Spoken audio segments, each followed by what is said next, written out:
très actif cette année, en particulier la planète psychotrope avec la crise des opiacés, la légalisation du cannabis, les boissons alcoolisées, sucrées, alcoolisées, etc., etc. Donc, merci beaucoup, ça me fait vraiment plaisir. Et c'est un sujet qui touche à toutes sortes de choses, c'est pour ça que je l'aime, et qui est très vaste, puis on peut parler de beaucoup de choses.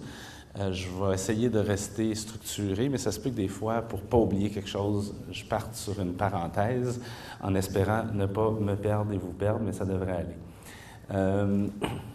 Le titre était proposé par le comité prévention, puis j'ai fait à partir de ça un plan pour aujourd'hui en 4 grandes parties.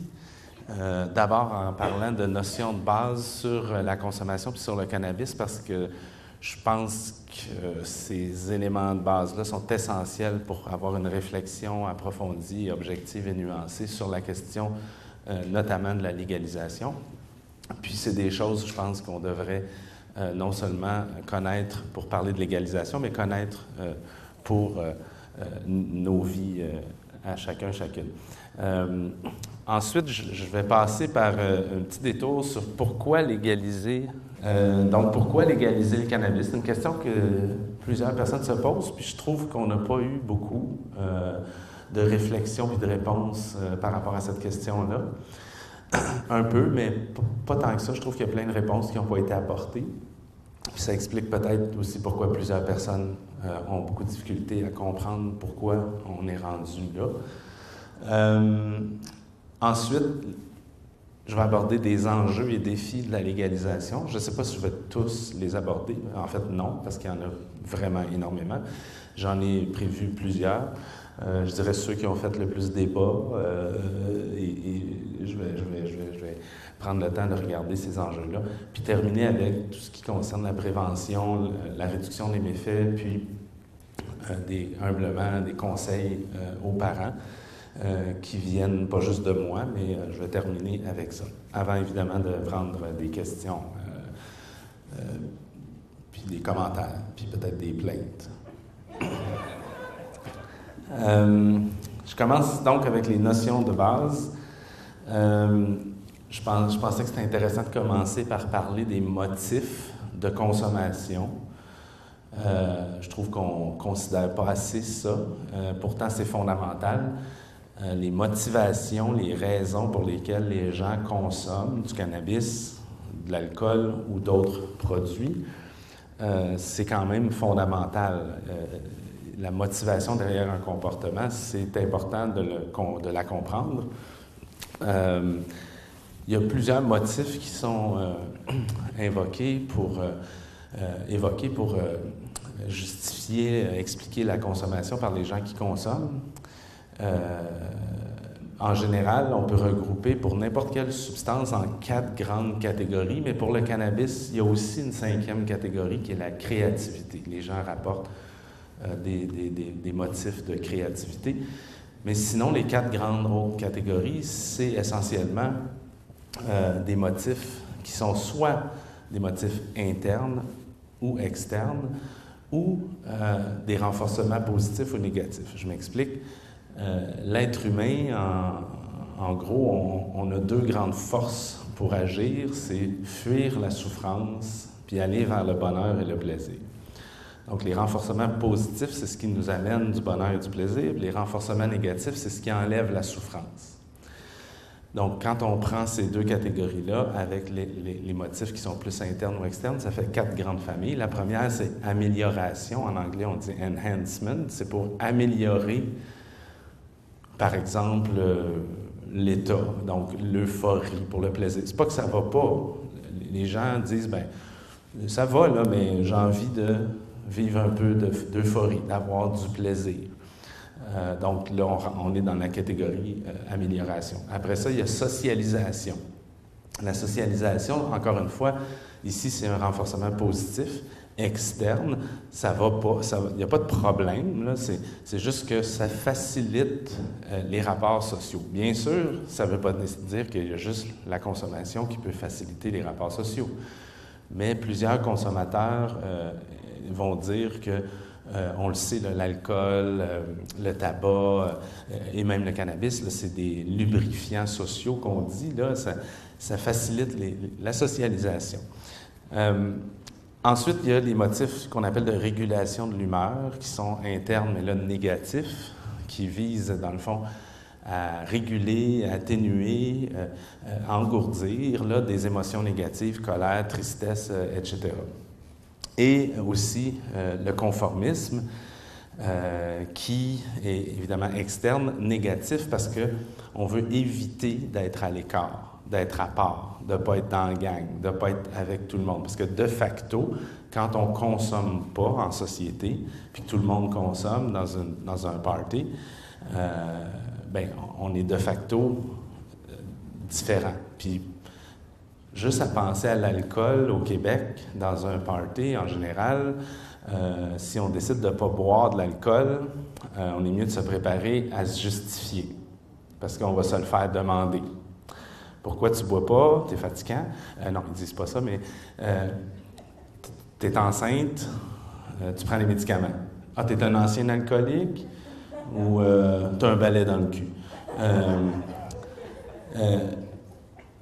Il y a vraiment une pression, là, même je dis même des fois qu'on est stigmatisé au Québec si on ne consomme pas d'alcool. Mais il faut s'expliquer, il faut s'assumer, il faut se justifier. Puis ça, des fois, peut-être juste pour éviter d'avoir à faire ça, on peut consommer parce que les gens nous disent « Ah ouais, ah ouais, ah ouais », puis bon, ça, c'est le conformisme. Ces motifs-là, c'est important, je pense, aussi de les considérer parce que ça répond à des besoins fondamentaux de l'être humain. Sentiment d'appartenance, besoin d'être différent, de se distinguer, toutes sortes de besoins fondamentaux qui sont répondus par ces motifs-là. Puis, c'est intéressant parce que ça permet aussi de comprendre mieux les raisons. Donc, comment on peut remplacer et remplir ces besoins-là autrement que par la consommation dans l'intervention. Puis ça fait aussi des profils très différents. On sait que, par exemple, les gens qui consomment pour réguler l'humeur sont plus à risque d'avoir une dépendance en général que pour d'autres motifs.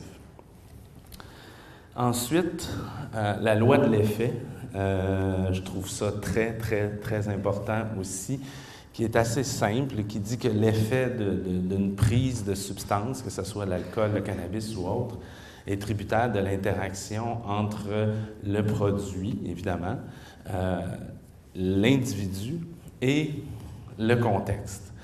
Le produit, on le conçoit, là. Évidemment, si on prend de l'alcool, ça ne risque pas de faire le même effet que si on prend du cannabis. Mais au-delà de ça, c'est aussi la quantité, c'est aussi la qualité, hein, parce que, évidemment, si c'est du cannabis, mais qu'on ne sait pas le THC, s'il est faible, fort, l'effet va être différent. Mais surtout, je dirais, qui est très important dans cette sphère-là du produit, c'est le mode d'administration. Boire de l'alcool ou s'injecter de l'alcool, ça ne fait pas le même effet. Puis oui, ça s'injecte de l'alcool. Il y a des gens de la rue qui le font sur la rue. Évidemment, on ne fait pas ça personne, mais si je compare par quelque chose de plus commun, là, qui va parler à plus de monde, c'est fumer un joint de cannabis ou manger un muffin au cannabis. Les effets sont complètement différents. L'individu aussi, ses caractéristiques physiques et psychologiques, ça va aussi en bonne partie déterminer l'effet. Physique, on connaît tous les exemples typiques là, des recommandations d'éduc-alcool pour la consommation d'alcool pour les hommes et les femmes, qui ne sont pas les mêmes parce que, toutes choses étant égales par ailleurs, les femmes sont constituées davantage de lipides, de graisse que d'eau, puis l'alcool se dissout dans l'eau, donc il y a moins d'eau dans le corps de la femme, donc le taux d'alcoolémie est plus élevé pour une consommation égale. Évidemment, toutes choses étant égales par ailleurs, là, ce qui n'existe pas vraiment, là, c'est en théorie, mais si on avait un homme et une femme pareils en taille, en poids, même métabolisme, etc., bien, la femme va être intoxiquée davantage avec la même consommation d'alcool. L'état d'esprit aussi, quelqu'un qui est très, très anxieux puis qui consomment du cannabis, qui est connu pour provoquer une tachycardie, donc accélération du rythme cardiaque, les gens anxieux peuvent se mettre à se centrer sur l'accélération du rythme cardiaque puis avoir peur de faire une crise de panique, puis finalement, ils en font une à cause qu'ils ont peur, puis là, ça tourne en rond. Donc, l'effet peut être très différent, justement, en fonction de l'état d'esprit. Le contexte aussi est super important. Le contexte physique, social, et particulièrement avec qui on est. Le même joint fumé dans son salon avec des amis proches n'aura pas le même effet que si on fume un joint avec des inconnus en qui on n'a pas confiance dans un endroit glauque. C'est certain que l'effet va être très différent. Ce qui est intéressant dans cette loi de l'effet-là, c'est que en comprenant comment ces différents paramètres-là agissent sur l'effet et sur l'expérience d'une consommation quelconque, on peut mieux éviter la consommation dans certains contextes, dans certains moments ou dans certains cas, si on a des problèmes de santé mentale, par exemple. Ou on peut aussi jouer sur ces paramètres-là pour réduire les risques de conséquences négatives, comme prendre un mode d'administration pour le cannabis, la vaporisation, qui est beaucoup moins dommageable pour les voies respiratoires que le joint brûlé. C'est un exemple, il y en a plein d'autres, mais donc de mieux, quand quelqu'un décide de consommer, de mieux jouer sur ces paramètres-là pour éviter les conséquences négatives. Et c'est pour ça que moi, je plaide sur toutes les tribunes à ce que toute la population québécoise soit éduquée à cette loi de l'effet-là, parce que si on inclut l'alcool, les drogues illégales et les médicaments psychoactifs, il y a très peu de gens dans notre société qui ne consommeraient jamais de ces produits-là. Puis les autres, bien, ils connaissent des gens qui consomment. Donc, tout le monde devrait savoir ça pour mieux comprendre, gérer, encadrer la consommation. Ensuite, un autre élément fondamental, c'est qu'il existe différents types de consommateurs. Pour l'alcool, on le conçoit bien. On sait qu'il y a les abstinents, qui sont fatigants, puis les alcooliques. Puis ça, c'est leur problème parce qu'on est une maudite bonne gang à consommer de l'alcool, qu'il n'y a pas de problème. Puis c'est ça. Mais c'est aussi vrai pour les drogues. On a souvent la vision pour les drogues comme le cannabis, qu'il y a les abstinents, les bonnes personnes, puis les toxicomanes. Puis comme s'il n'y avait personne entre les deux. Mais il y a des personnes entre les deux. Il y a une chance parce qu'au nombre de consommateurs, si c'était tous des toxicomanes dépendants, on aurait un problème. Donc, il y a des gens qui ont proposé des typologies comme celle-là chez les jeunes. Évidemment, c'est des catégories construites, ça n'existe pas, mais on aime ça, l'être humain, faire des catégories pour simplifier l'information, comme ami, ennemi. Mais un ami qui a des défauts, puis un ennemi qui a des qualités, ça tape ses nerfs psychiques, mais c'est ça. Donc, il y a l'abstinent ou le non-consommateur qui a arrêté, l'abstinent a arrêté, le non-consommateur ne consomme pas, l'explorateur qui essaye quelques fois puis qui cesse, souvent par curiosité. Le consommateur occasionnel, ça va être environ une fois par mois. C'est ça, à l'occasion. Là, quand quelqu'un dit « je consomme à l'occasion à chaque fin de semaine », non, ça c'est régulier. Ensuite, il y a le surconsommateur. Puis régulier, les intervenants sur le terrain distinguent le régulier faible, qui est 1 à 2 fois semaine, du régulier fort, qui est 3, 4, 5 fois semaine. Puis ensuite, le surconsommateur, c'est presque quotidien, là, c'est une fréquence élevée. Le consommateur abusif, là, c'est des grandes quantités. Puis on pourrait même rajouter le surconsommateur abusif, là, c'est plus rare, mais c'est sûr que la personne qui consomme un 40 onces de vodka par jour, c'est un surconsommateur abusif. La majorité des jeunes sont dans le vert, dans le jaune, dans l'orange, là, mais plus on va vers le rouge, plus évidemment c'est une minorité. Ça peut changer en fonction des âges. Évidemment, en secondaire 1, par exemple, c'est très différent. Il y en a très, très peu dans le rouge. En secondaire 5, on considère que près de 20 % des jeunes qui ont une consommation à risque d'une substance ou d'une autre. mais j'aime mieux la représentation en continuum qui a été proposée par la santé publique de Colombie-Britannique. J'aime ça quand je trouve des choses comme ça, un peu subversives, qui viennent de d'autres mondes que moi. Parce que c'est pas facile, on en parlait avant la conférence, de garder une objectivité puis de naviguer sur la fine ligne entre la banalisation des drogues et de la consommation et la dramatisation. Puis moi, ça fait plus de 20 ans que j'essaye de naviguer sur cette fine ligne-là de la nuance et entre la banalisation et la dramatisation. Mais c'est très difficile parce que c'est un sujet très émotif qui polarise beaucoup. Puis en général, les positions sont souvent d'un côté ou de l'autre. Mais bon, j'essaye quand même. Je ne suis pas le seul. Mais cette figure-là, je vais vous dire pourquoi elle est un peu subversive, mais je vais commencer juste par dire qu'évidemment, ici, on a amalgamé, dans le fond, une fréquence de consommation et ses conséquences. À droite, complètement, dans le rouge, on voit la dépendance chronique qui, effectivement, est très problématique, mais heureusement, concerne une minorité. C'est des personnes qui rencontrent vraiment les diagnostics psychiatriques d'un trouble.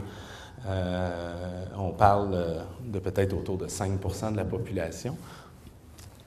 Dans le jaune-orange, on a l'usage qu'on appelle problématique. L'usage problématique, c'est pas suffisamment problématique pour être diagnostiqué par un psychiatre comme un trouble, mais ça occasionne beaucoup de conséquences négatives pour la personne, son entourage, la société.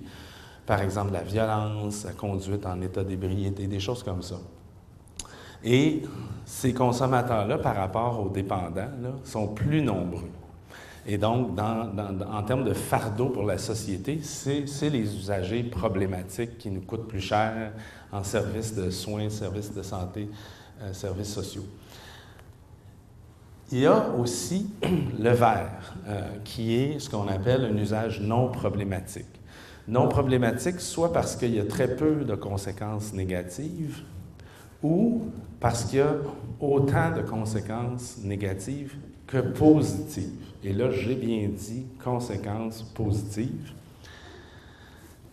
parce que voulez-vous, l'être humain, c'est un principe fondamental de la psychologie comportementale, n'adopte pas et ne maintient pas de comportements qui n'ont que des conséquences négatives. Vous pouvez choisir votre mot, là, c'est peut-être fonction. Puis évidemment, c'est pas parce que la consommation peut avoir des conséquences positives que ça veut dire qu'il faut consommer, que ça veut dire que ça a des conséquences positives pour tout le monde, puis qu'il n'y a pas de conséquences négatives. Mais il y a une bonne proportion de la population qui consomme de l'alcool ou du cannabis qui, comme je le disais, a soit peu de conséquences négatives ou autant de conséquences négatives que positives. Puis ce qui est encore plus subversif, c'est qu'à l'autre extrême à gauche, bien, on met une autre catégorie de gens pour qui la consommation, elle est bénéfique. Et oui, c'est bien ce qu'on dit. Qu'est-ce qu'on entend par bénéfice? Bien, il y a les effets thérapeutiques qui sont rentrés là-dedans. Évidemment, ça, on l'accepte plus. Les effets thérapeutiques, notamment de médicaments, mais aussi du cannabis, qui sont pas très bien documentés comme d'autres médicaments, mais quand même assez bien pour les douleurs neuropathiques, pour les spasmes musculaires épileptiques, par exemple. Donc, les usages potentiellement thérapeutiques peuvent être bénéfiques, mais il y a d'autres bénéfices potentiels, notamment en termes de socialisation, comme un peu en lien avec les motifs tantôt, même si, encore une fois, ce n'est pas nécessaire, mais ça peut avoir des effets bénéfiques sur la socialisation. Des effets bénéfiques spirituels aussi qui sont rapportés par certaines personnes, pas toutes les substances évidemment, mais dans certains cas. mais même aussi en termes de plaisir.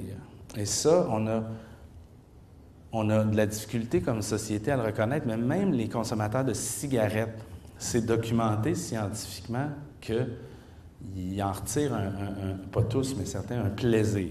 Je ne dis pas que ça vaut la peine de fumer la cigarette parce que c'est assez toxique, merci, puis la dangerosité, la nocivité pour les voies respiratoires, c'est très, très élevé. Donc, dans ce cas-là, le plaisir, il est vite, disons, contrebalancé par les risques pour la santé. Mais là, ça, c'est le tabac. Dans d'autres cas, il n'y a peut-être pas tant que ça de risques et il y a peut-être plus de plaisir. Il ne faut pas négliger cette réalité-là. Je pense que c'est quelque chose qu'on a trop souvent négligé. Je vais en reparler tantôt dans l'intervention, mais dans tous les domaines, dans les écoles, dans notre société, on parle des avantages, des inconvénients, des pour, des contre. Puis on s'informe, on sait dire qu'on favorise un esprit critique, puis on amène les personnes à prendre des décisions éclairées face à ça. Mais sur la question des substances, souvent, on essaie d'imposer une vision et souvent, on va juste parler du négatif. Puis malheureusement, on passe à côté d'une partie de la réalité. Puis si on était en marketing, là, on serait très mauvais pour vendre notre produit, pour parler à notre clientèle cible, quand on ne fait que de parler du négatif. Je ne dis pas qu'il faut présenter ça sur un jour favorable, mais si on n'est pas capable de reconnaître, bien, oui, il y a des éléments de plaisir, il y a ci, il y a ça, il y a de l'euphorie, mais il y a aussi des risques pour les poumons, pour la violence, pour le cancer. Puis, par exemple, je prends de l'avance sur tantôt, mais à ton âge, les risques sont très élevés, même s'il peut y avoir des petits bénéfices, mais ça peut être vite contrebalancé par les conséquences. Quand on parle comme ça, avec l'intelligence de la personne devant nous, ça passe pas mal mieux que si on dit « c'est dangereux ». OK, c'est dangereux, mais pourquoi plein de monde en prennent? Pas tout le monde, mais plein. Il doit bien y avoir quelque chose. Puis on passe à côté quand on néglige cette réalité-là, qui en est une. Puis c'est toujours un peu fascinant de voir des objectifs comme l'ONU a, d'éradiquer toute drogue de la surface de la Terre pour 2019. Là, on y est presque. Je pense qu'on va y arriver. Mais je parlais de ça avec un collègue psychiatre, Didier Jutraswad, puis il disait « C'est étonnant comment un comportement qui est fondamentalement ancré dans la nature humaine, c'est-à-dire consommer des substances. Les anthropologues ont recensé 15 000 cultures dans l'histoire de l'humanité. Il y en a moins de 10 qui ne consommaient pas de substances psychoactives dans toute l'histoire de l'humanité. Probablement parce qu'il n'y avait pas le climat favorable ou qu'ils ne les trouvaient pas. Mais c'est ça qu'il disait. C'est fascinant comment c'est un comportement qui a toujours été là, qui va toujours être là, puis comment on essaye de le réprimer, de l'exclure, sauf pour l'alcool, évidemment, ça c'est correct, l'alcool. Je vais y revenir à ces belles incohérences-là. Mais c'est ça pareil, ça fait partie de la nature humaine et même de la nature animale. Il y a plein d'exemples d'animaux qui prennent des drogues. Bien sûr, ils ne sniffent pas une ligne de coke, là, mais il y a plein d'exemples d'animaux qui consomment des substances psychoactives. J'en connais plein, puis d'habitude, j'en donne d'autres, mais là, je vais donner... Le dernier que j'ai vu, c'est vraiment capoté. Ça fait à peu près 2 mois de ça, ça a fait viral là, sur les réseaux sociaux. C'est la BBC qui a capté sur caméra, dans un documentaire, des dauphins qui mangent un poisson qui dégage une neurotoxine, puis s'ils en prenaient trop, ça serait très toxique, ils pourraient mourir, là. Mais fouillez-moi pourquoi, là, dans leur adaptation, ils savent qu'il ne faut pas trop en prendre. Puis les poissons se passent, les dauphins se passent le poisson.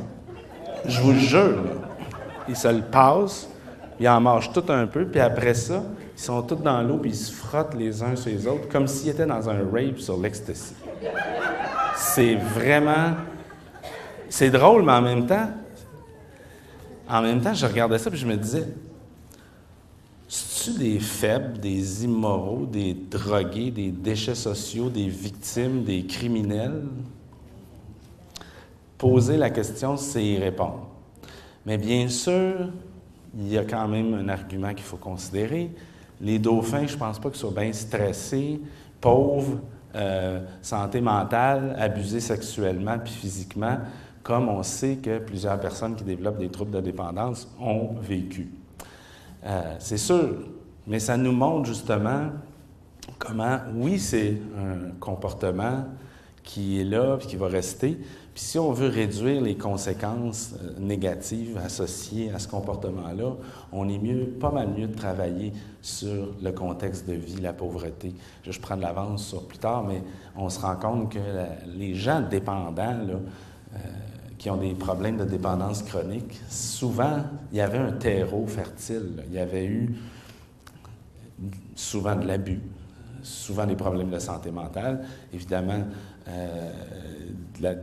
toutes sortes de choses comme des milieux de vie malsains, de la pauvreté, etc. Et si on veut vraiment réduire la dépendance, je pense qu'il faut surtout s'attaquer à ces causes fondamentales-là. Je comprends que c'est compliqué, puis c'est tout un programme politique, puis c'est pas mal plus facile de taper sur le cannabis, là, surtout pour se faire élire. Mais c'est ça, là, penser aux dauphins, là, je pense pas qu'il y ait besoin d'aller en thérapie suite à cette consommation-là. Mais bien sûr, notre société moderne, les contextes dans lesquels on évolue posent des risques sérieux pour la consommation puis ses conséquences négatives. OK, je continue, après vous avoir un peu choqué. Bien, justement, j'étais rendu là. Pourquoi on devient dépendant? Bien, c'est des facteurs multiples, bio-psychosociaux. Puis j'insiste toujours pour qu'on résiste à des explications uniques. On cherche souvent ça, puis la science, à la base, c'était ça, c'est des lois universelles.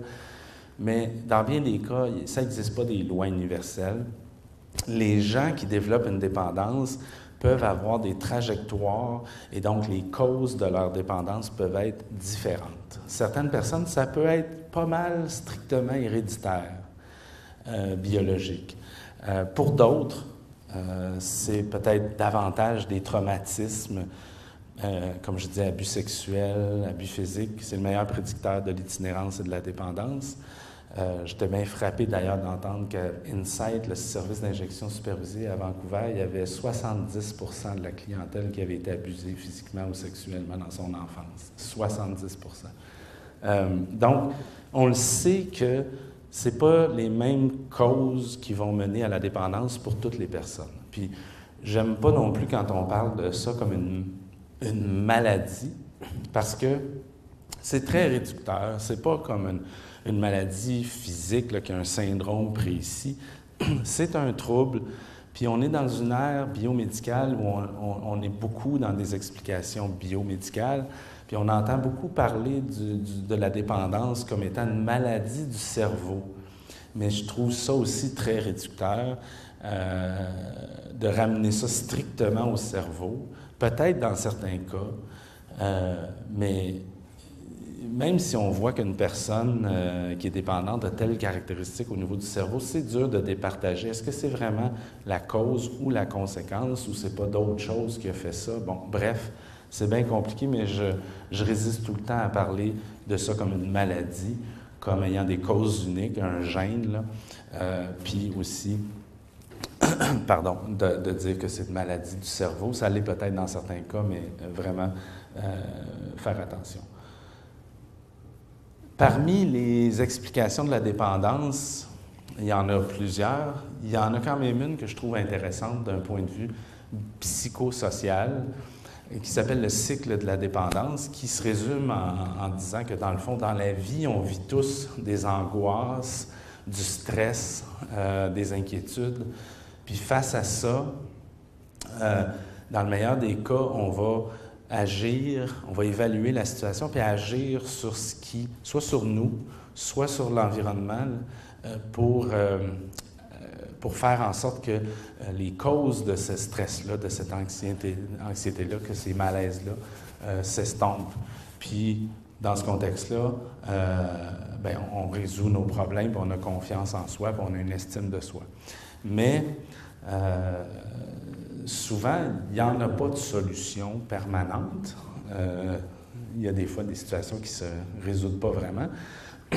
Ou parfois, on peut aussi, par facilité, pour toutes sortes de raisons, prendre des solutions temporaires, des soulagements. Puis la consommation peut en être. Et là, c'est un soulagement temporaire qui ne règle pas du tout le problème en question, qui peut ensuite générer insatisfaction, culpabilité, mésestime, puis les problèmes restent là, puis finalement, ils ne se règlent pas, puis on est encore dans cet état-là. Puis là, si on se met toujours à utiliser la même solution, qui est la consommation temporaire, les problèmes ne se règlent pas, ils grandissent, on se sent mal, on veut consommer parce qu'on se sent mal. Finalement, ça peut devenir un cercle vicieux dans lequel on a de la difficulté à se sortir. Comme je disais, les soulagements temporaires, ça peut être des fois nécessaire, mais l'idée, c'est d'en avoir le plus possible, pas toujours le même. Donc, ça peut être d'aller faire du sport, ça peut être d'aller au cinéma, ça peut être toutes sortes de choses comme ça. Mais quand on a toujours la même stratégie, on finit par en devenir dépendant de cette stratégie-là et d'en subir les conséquences. Peu importe que ce soit la drogue ou le jeu, le sexe, le travail, ou même le cinéma, là, je veux dire, ou le bronzage. Mais c'est ça. Prochaine diapo. Là, il y a beaucoup de choses à dire et j'adore parler de ça, c'est fascinant. La dangerosité des drogues. C'est tellement compliqué, la dangerosité, à évaluer.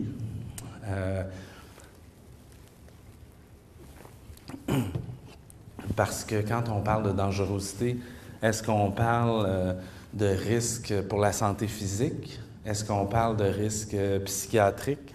Est-ce qu'on parle de risque de dépendance? Est-ce qu'on parle de troubles de l'ordre public? Déjà là, il faut savoir de quoi on parle. Puis aussi, c'est difficile de départager la dangerosité d'une substance de son statut légal ou pas. Par exemple, aujourd'hui, au Canada, particulièrement dans l'Ouest, quelqu'un qui veut et qui décide de consommer de l'héroïne, bien, ça se peut que ça ne soit pas de l'héroïne qu'il consomme, puis que ça soit du fentanyl, puis qu'il meurt. Est-ce que c'est l'héroïne qui est dangereuse? Ou si c'est l'absence de contrôle de qualité à cause que c'est interdit. C'est difficile de départager ça. Puis le mode d'administration que je parlais tantôt aussi, ça change pour beaucoup. Je fais souvent l'exercice dans des formations avec mes étudiants, avec des phrases du genre « l'héroïne est une drogue plus dangereuse que le tabac » ou l'inverse. Puis les gens partent tout de suite sur des réponses, mais dans le fond, ça dépend. Si c'est l'héroïne injectée, c'est pas mal plus dangereux que de l'héroïne ingérée qui fait presque rien. Et ça aussi, quel est le mode d'administration? Puis c'est pour ça que c'est compliqué de parler de dangerosité. Puis en plus, les personnes souvent vont consommer plus qu'une substance. Par exemple, mélanger du tabac dans des joints, prendre de l'alcool. Bon. Donc, même si on regarde la réalité objective d'une substance, dans les faits, c'est pas toujours en vase clos que c'est consommé. Bref, sujet complexe qui fait même dire à certains de mes collègues qu'on ne devrait pas parler de ça, de la différence de dangerosité des substances, parce qu'au final, c'est surtout la relation que tu as avec la substance qui fait que c'est dangereux, plus que la substance en elle-même, là, parce que même une substance toxique, même une cigarette, si tu en fumes une dans 10 ans, ça fait rien à personne. Mais si tu fumes, je sais pas moi, 7 grammes de pot par jour, c'est très dangereux. Fait que ça aussi, ça compte. Mais je pense que c'est important d'en parler parce qu'on en parle de toute façon tout le temps. Puis les conventions internationales là, qui obligent les pays signataires d'interdire certaines substances, bien, ces conventions-là, ça repose sur le principe de dangerosité. C'est pour ça qu'il y a des chercheurs qui se sont penchés sur l'évaluation de la dangerosité des substances. Puis, de manière indépendante, ils ont demandé à plein de spécialistes dans le monde d'évaluer la dangerosité de différentes substances, alcool, tabac, drogue, médicaments. Pas toutes les substances, mais plusieurs, là, plus d'une vingtaine connues et assez répandues. Puis, ils ont demandé de les classer en fonction des différents critères. Puis ce qui ressort de ces études-là, c'est que l'alcool puis le tabac, c'est toujours dans les plus dangereuses. Puis le cannabis, dans les moins dangereuses. Et oui, j'ai bien dit ça. Et c'est fascinant parce que là, le débat actuellement nous montre comment les perceptions, comment la culture... Parce que ça, c'est l'autre grande conclusion, c'est que la légalité des drogues, des substances, appelez-les comme vous voulez. En anglais, c'est le même mot, drugs, c'est médicaments, c'est tout. La légalité, dans une société, ça repose très peu sur des facteurs objectifs, scientifiques, pharmacologiques, de dangerosité. Beaucoup plus sur des facteurs politiques, culturels et économiques. Et il y a plein d'exemples partout dans toutes les cultures, de cette prohibition-là qui est venue rarement pour une réelle dangerosité objective, mais pour toutes sortes d'autres motifs politiques, stigmatiser les communistes. Au Canada, le Canada, c'est un bon exemple. Au Canada, la prohibition, ça remonte à 1908. Avant ça, il n'y en avait pas. C'est la Opium Act. La première loi interdisant des substances, là, c'est la Opium Act, 1908, et c'est dû suite à l'immigration asiatique qui avait importé avec elle ses pratiques, ses mœurs de fumerie d'opium. C'est venu aux oreilles de Mackenzie King que les femmes canadiennes allaient le jour, pendant que les hommes travaillaient, dans les fumeries d'opium. Là, wow, minute. On va se faire voler puis corrompre nos femmes, là. On t'interdit ça. C'est comme ça que c'est arrivé, la prohibition au Canada. Les Rastafari, là, qui aiment le hash puis qui détestent l'alcool, c'est pas parce que c'est dangereux. C'est parce qu'ils ont été colonisés par les Espagnols qui buvaient de l'alcool. Puis pour eux, c'est le diable. Il y a plein d'exemples comme ça. Mais ce qui ressort effectivement des études sur la dangerosité, c'est qu'il n'y en a juste pas de lien entre la dangerosité puis la légalité des substances dans nos sociétés. Il y a des drogues légales, dangereuses, moins dangereuses, illégales, dangereuses, moins dangereuses. Même Patrick Lagacé a parlé dans une chronique il y a quelques mois d'une des études les plus, disons, importantes qui a été publiée dans Lancet, une revue scientifique très crédible. Puis il en a parlé parce que cette étude-là a montré que parmi une vingtaine de substances, si on regardait juste les dommages à soi, l'alcool arrivait en 4e position après la méthamphétamine, l'héroïne et le crack. Mais si on incluait les dommages à autrui, l'alcool était en 1re position. Je sais, c'est choquant. On vit dans une culture mouillée, comme disent les Anglais, là. On vit dans une culture, on est tous nés dans une culture de l'alcool, où c'est même valorisé. Mais l'alcool, là, c'est vraiment nocif pour le corps. C'est sûr que si on prend juste un petit verre, mais bon, on s'entend, là, les normes d'éduc-alcool, puis on se rend compte qu'ils sont même un peu élevés par rapport à plein de risques. Mais cirrhose du foie, cancer, Il y a des cancers associés à l'alcool de la bouche. C'est bien documenté. Il y a des niveaux de risque là, pour différents autres cancers. Il y a le syndrome de Korsakoff. Il y a de la maladie mentale, dépression, anxiété. La dépendance aussi. L'alcool, c'est 16 % des gens qui en consomment, 15-16 % des gens qui en consomment qui développeraient un trouble de dépendance. Par rapport au cannabis qui est à 9. Chez les ados, par contre, c'est plus que ça, mais chez les adultes, là, c'est 9 le cannabis, 15-16 l'alcool. La violence aussi.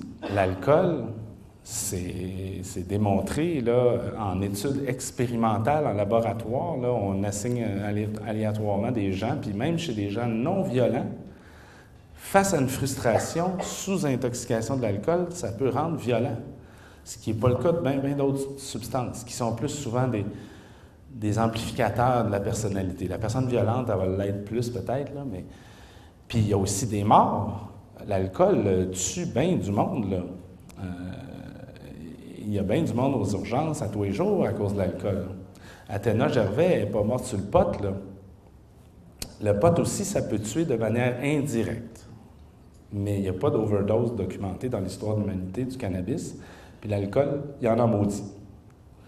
Puis oui, il est un peu plus consommé, mais ces critères-là, ça regarde ça quand même de manière indépendante du nombre. Là, c'est les critères de dangerosité, à quel point c'est élevé.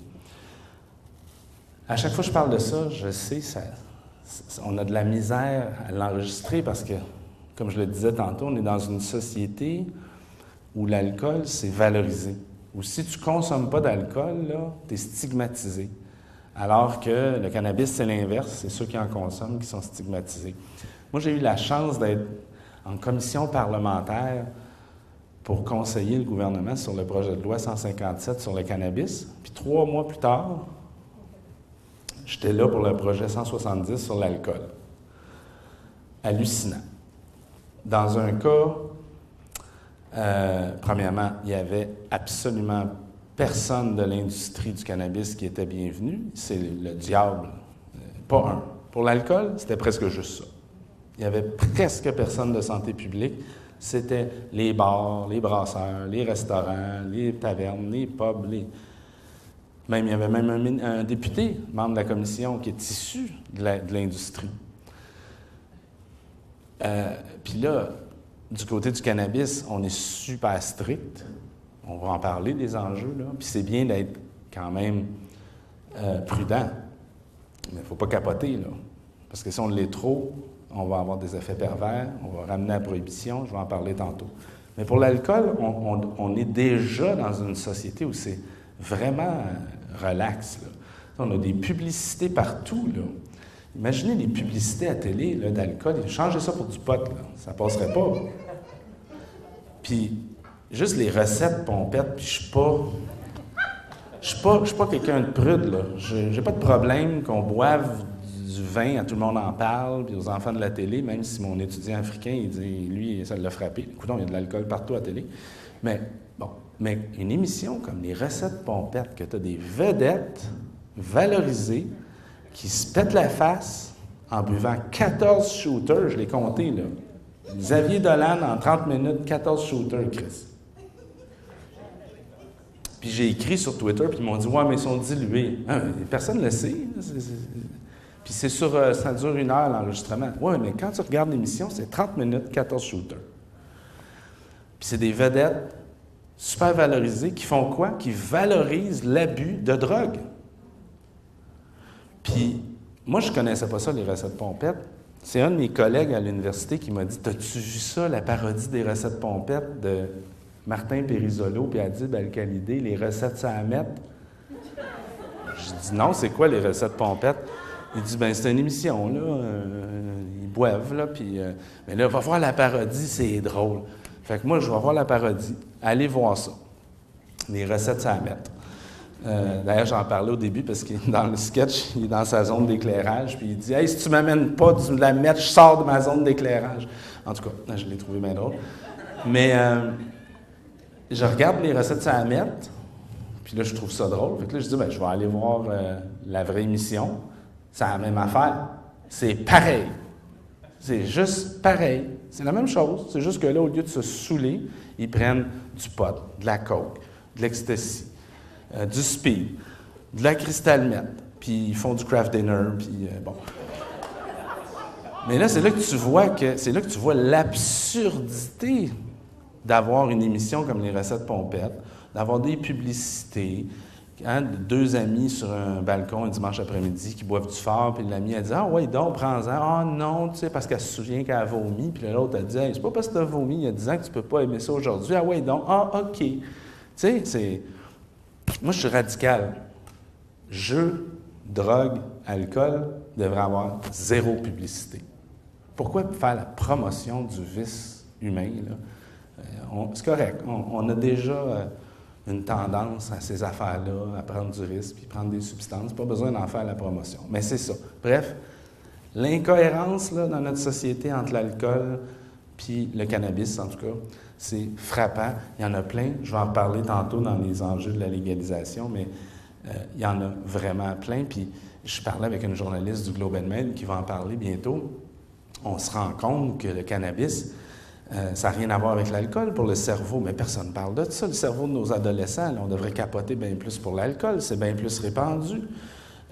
Et pourtant, le discours est vraiment axé sur le cannabis. Puis je comprends, là, je ne suis pas né de la dernière pluie, c'est nouveau. Puis on ne veut pas non plus faire les mêmes erreurs qu'on a faites avec l'alcool, mais je pense qu'il faut être conscient de ces grandes incohérences-là.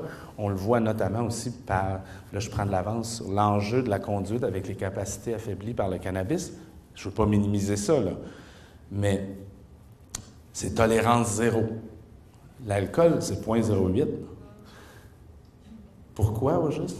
Puis quelqu'un qui a fumé un joint, là, puis qui est habitué, là, je parle, mettons, là, un consommateur régulier, là, puis qui a fumé un joint il y a 6 heures, il est bien moins dangereux que quelqu'un à 0,08, là. Mais, hey, tolérance zéro. Pourquoi? Pas pour l'alcool, d'abord, la tolérance zéro. Mais c'est ça. C'est parce qu'on a une culture qui a accepté ça. Cette substance-là est inclue dans notre société, puis est banalisée. Et l'alcool est extrêmement banalisé. Puis je pense qu'il faudrait justement... Puis c'est ça la conclusion de ça. C'est la conclusion des études là-dessus, c'est que les règles, puis les politiques, puis les lois en matière d'alcool devraient être resserrées. Puis celles pour le cannabis, par rapport à une prohibition pure et simple, devraient être relaxées. Mais pas pour se rendre comme pour l'alcool, là. On pourra continuer là-dessus tantôt. Caractéristiques de l'adolescence et consommation. Je pense que c'est vraiment intéressant de penser à ça parce que l'adolescence, c'est une période qui, à la fois, explique, est caractérisée par plusieurs choses qui expliquent la consommation, puis qui, en même temps, est aussi risquée. Fait que c'est important, je pense, de parler de ça pour les deux raisons. Pour mieux comprendre pourquoi il y a de la consommation à l'adolescence, mais aussi pour se rendre compte et prendre conscience que c'est plus risqué, puis pas juste par rapport au cerveau. L'adolescence, c'est une période de changement, hein, tout change. La taille, la psyché, les relations. Et c'est une période caractérisée par une recherche de sensations fortes pour plusieurs, qui peut se manifester par la consommation de substances, alcool ou cannabis. C'est aussi une période de développement de l'identité. Le travail d'un adolescent, c'est de développer son identité. Puis ça, l'identité, c'est essentiellement là, explorer des normes et des valeurs véhiculées par nos parents, par la société, par d'autres. Explorer ça, en essayer, puis éventuellement en choisir. Il y en a qui n'en choisissent jamais, là, puis ça reste stocké à l'adolescence. Il y en a aussi qui prennent tout ce que la société puis les parents leur disent, puis ils prennent ça, puis ils s'en vont dans la vie, puis ils se rendent compte à 30 ans, crise existentielle, qui suis-je? J'ai juste fait ce qu'on m'a dit de faire, puis je n'ai pas réfléchi à qui je suis. Puis cette exploration-là des normes et des valeurs, ça mène nécessairement à mettre de côté, à un moment donné, certaines normes et valeurs des parents, de la société. Puis les parents, souvent, se demandent, mais écoute, ça n'a rien donné que je l'élève puis que j'y transmette ces valeurs-là puis ces normes-là. Mais souvent, dans un développement normal, mais là, ça va revenir. Pas toutes, mais une bonne partie va revenir. Fait que donc, dans cette phase-là, la consommation peut clairement être l'exploration de normes différentes dans des sous-cultures d'adolescents qui, des fois, valorisent la consommation, par exemple, de cannabis, alors que la société ne le valorise pas. Et par rapport aux besoins d'autonomie, des besoins fondamentaux de l'être humain et d'appartenance, bien, ça peut être une façon de se distinguer des parents, de s'opposer aux parents, puis d'appartenir à une sous-culture que de consommer. Ça peut jouer cette fonction-là et remplir des besoins d'autonomie et d'appartenance. Il y a tout aussi la question des difficultés socio-affectives puis des émotions intenses des adolescents qui n'ont pas encore développé les habiletés pour gérer ces émotions-là, pour gérer les rapports à autrui, avec les rapports intimes. Et la consommation peut venir jouer un rôle de gérer ces difficultés-là socio-affectives et émotions. Malheureusement, si c'est trop présent pour gérer ça, bien, ça peut empêcher le développement des habiletés psychosociales, comportementales qu'il faut développer. Il y a aussi toute l'importance des amis. J'en parlais pour le besoin d'appartenance et d'autonomie. Mais c'est aussi compliqué pour les adolescents dans notre société parce que la recherche est claire, a montré que à l'adolescence, quand on demande aux adolescents dans une école avec qui tu aimerais être ami, puis avec qui tu n'aimerais pas être ami, avec qui tu veux vraiment pas être ami, puis avec qui tu voudrais, nomme-moi-en 5 puis 5, là, puis qu'on demande à tout le monde dans l'école, puis qu'on fait la différence là, entre les deux, puis qu'on prend les gens qui reçoivent le plus de nominations positives, puis le moins de nominations négatives, bien ça, c'est des jeunes qu'on dit populaires. Puis en général, là, c'est jamais du déterminisme, là, mais en général, ces jeunes-là, ils ont un développement qui va très bien. Ils réussissent à l'école, ils ont très peu de facteurs de risque. Mais les études sur les impacts, quand on regarde les études, pas les théories, les études, c'est pas mal plus clair avant 16 ans. Quand on regarde les études pour la consommation de cannabis à partir de 17-18 ans, là, les études sont contradictoires. Des fois, on va voir des effets, des fois pas. Donc, il ne faut quand même pas, je pense, prendre pour acquis que parce que le cerveau se développe jusqu'à 25 ans, c'est nocif jusqu'à 25 ans. En fait, c'est potentiellement nocif toute la vie, là. Mais ce que les études montrent, c'est que c'est vraiment autour de 16 ans qu'on voit plus les effets potentiellement nocifs. Puis, il y a vraiment, dans les études, d'ailleurs, on le dit, là, il vaut mieux attendre le plus longtemps possible, mais au moins attendre après 16 ans à cause de ça, parce que c'est pas mal plus clair avant 16 ans. À partir, comme je l'ai dit, 17-18, les études sont contradictoires. Bon. Les risques sur la santé, puis je vais terminer avec ça avant la pause. Les risques du cannabis, parce que je voulais parler d'abord et avant tout de ça, là, même si je parle d'alcool. Il y en a quand même beaucoup, on en entend beaucoup parler. Puis, l'être humain, on est super bon pour voir des relations causales partout où est-ce qu'il n'y en a pas. C'est parce qu'on est fait de même, on cherche à simplifier l'information pour avoir des relations de cause à effet. Puis il y a plein d'exemples dans la vie de ce qu'on appelle des corrélations aléatoires, des choses qui sont corrélées, mais qui n'ont pas de relation causale. Là, je vais donner des exemples qui sortent du domaine du cannabis, mais quand même, on sait qu'il y a une grande corrélation entre le nombre de clochers d'église puis le taux de criminalité dans une ville. C'est très corrélé, mais c'est pas parce que les criminels se sentent coupables ou je ne sais pas trop quoi puis il faut qu'il aille se confesser, c'est parce que plus il y a de monde, plus il y a d'églises, plus il y a de crimes, puis moins il y a de monde, moins il y a d'églises, moins il y a de crimes. Mais la cause, là, c'est la population, la densité puis le nombre. Il y a plein d'exemples comme ça, depuis qu'il y a des Volkswagen en Afrique, il n'y a plus d'éléphants, puis bon. En Suède aussi, je pense que 90% des divorces sont arrivés après l'arrivée du micro-ondes. Fait que, hey, le micro-ondes cause le divorce. Mais c'est juste parce que les divorces, c'est récent, comme le micro-ondes. Bon. C'est drôle, mais on est vraiment bon pour voir des relations causales partout, puis particulièrement pour les drogues. Quand la drogue est là, maudite drogue. Tout de suite, c'est la faute de la drogue. Mais des fois, c'est pas pantoute la drogue. Des fois, ça allait pas. La personne a peut-être un gène ou elle est abusée physiquement, sexuellement, puis dans sa vie, elle a aussi consommé du pot, puis là, elle est morte, puis là, maudite drogue. Mais c'est peut-être... Bon. Fait que j'invite tout le temps les gens à être très prudents dans les relations causales. Puis c'est bien parce que l'année passée, les académies américaines des sciences, d'ingénierie et de médecine ont recensé 10 000 études sur le cannabis, puis ont conclu, pour plein de problèmes, est-ce que c'est bien documenté? Est-ce que c'est une probabilité élevée, moyenne, faible? Puis est-ce que les connaissances sont bien solides pour dire ça? Puis ça met un peu de nuance dans plusieurs des conséquences, notamment sur la santé, mais il y en a effectivement qui sont très bien documentées. Puis la première, qui ressort de tout, puis qu'on devrait d'abord parler, c'est la dépendance.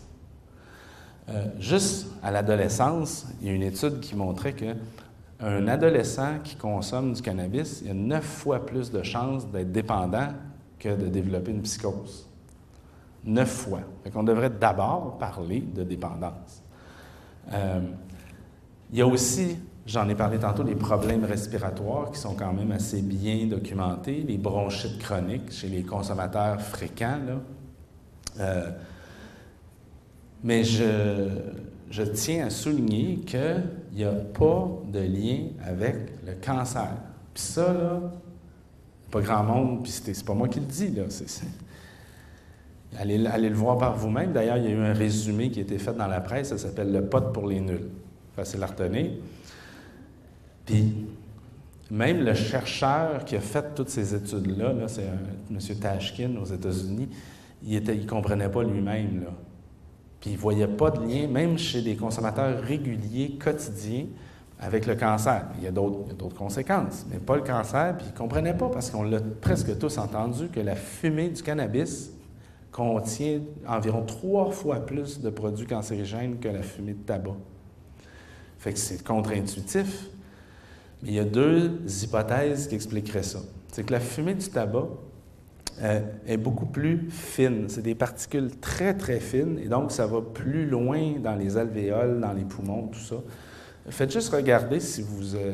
attendez que ça soit légal, là, mais la fumée du tabac, là, ça flotte longtemps dans l'air, puis avant que ça retombe. Là. La fumée du pot, ça tombe tout de suite. C'est moins fin. Puis l'autre hypothèse, très intéressante, c'est que le THC, qui est l'ingrédient actif du cannabis, ça a été démontré chez des souris. Là. Dites pas ça à votre frère qui a le cancer. Ce n'est pas un remède contre le cancer, mais ça a été démontré que le THC était capable de tuer des cellules cancéreuses. Et donc, l'hypothèse qui avançait, c'est que peut-être que oui, c'est cancérigène, la fumée, mais qu'en même temps, le THC aurait un effet anti-cancer qui annulerait. C'est fascinant, des fois, la science.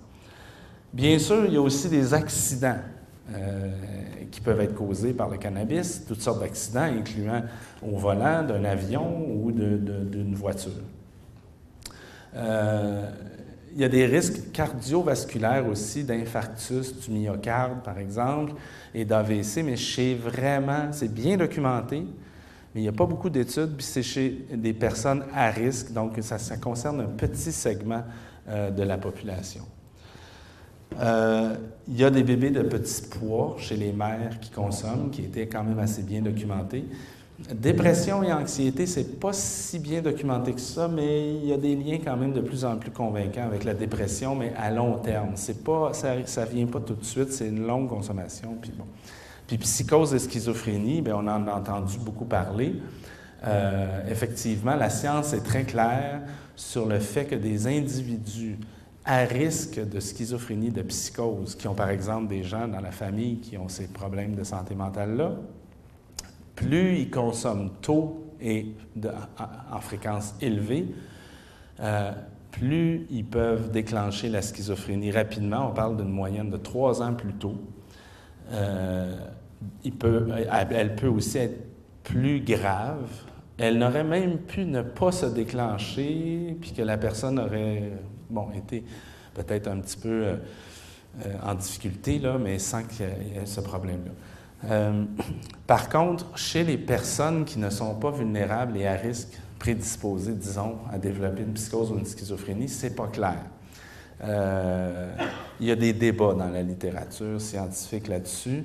Il y a des gens qui disent, le cannabis, il y a eu une augmentation fulgurante de consommation de cannabis dans le siècle dernier, puis il n'y a pas eu d'augmentation de schizophrénie, il y a même eu une petite baisse. Fait que si ça causait la schizophrénie, ça aurait dû augmenter beaucoup.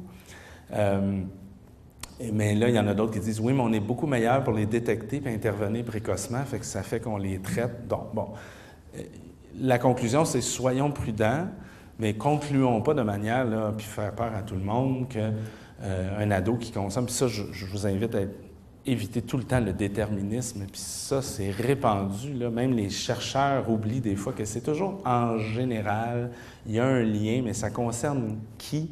C'est pas vrai que tout adolescent qui va prendre du pot va devenir psychotique, là, heureusement, parce qu'on aurait une gang, mais c'est quand même important de se le dire, mais c'est vrai qu'il y a un risque avant, disons, 16 ans, justement, quand c'est consommé fréquemment, même chez des personnes peut-être qui n'auraient pas développé de problème, que ça peut les mettre à risque.